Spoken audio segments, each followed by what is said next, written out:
Hi everyone, thank you for joining me for another one of our tutorials. This tutorial is how to make a slide over the collar pet bandana.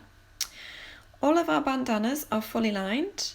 This has a channel so that the collar can be slipped through. This is particularly good for cats as very safe compared to tying fabric around your cat's neck. They are fully lined in a polycotton, which we do prefer to use. This ensures that they stay more durable than a piece of fabric. Next, you'll get the fabric that you wish to use. This is one of our Dalmatian prints. Get your pattern piece and place that on the fabric with the grain line opposite the selve edge of the fabric.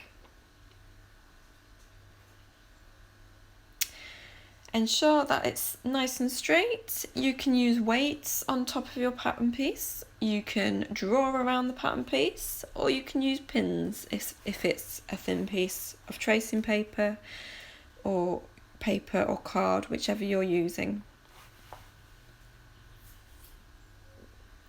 You'll need to cut out two pieces, again as mentioned, one for the lining and one for the front of the fabric. For this particular design, I'm actually using a white polycotton, and it just goes with the Dalmatians a bit better.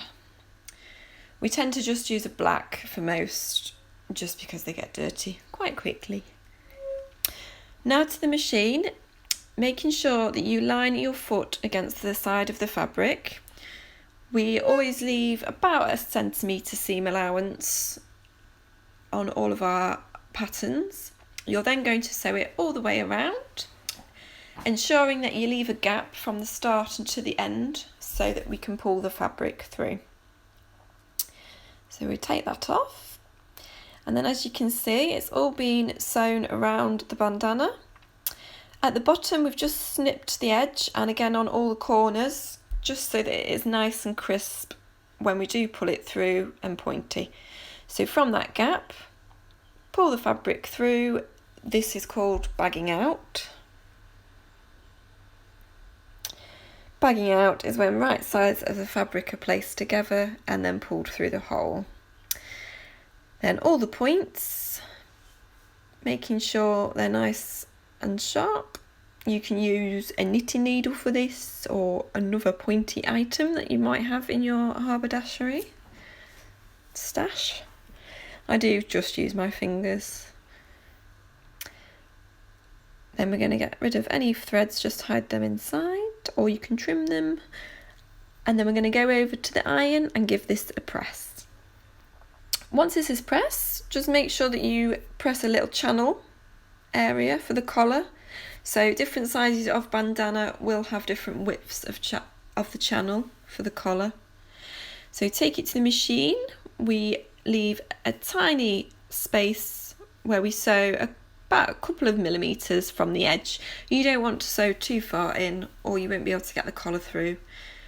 And also just remember that the D-ring makes the width of the collar a bit wider too, so make sure you've got enough space. Making sure to back stitch as you go before, and then again at the end, so that the bandana doesn't come undone when it's on the dog or the pet, whichever it's for. And there is your finished bandana. I do prefer to sew it downwards so that I can see where I'm stitching, so just make sure that your bobbin is the right colour, or whichever colour you want for the front of the bandana. And there's the collar through the bandana, all ready to be worn. Thank you for viewing one of our tutorials. We have plenty more to come. Please keep an eye on our social media channels for more information.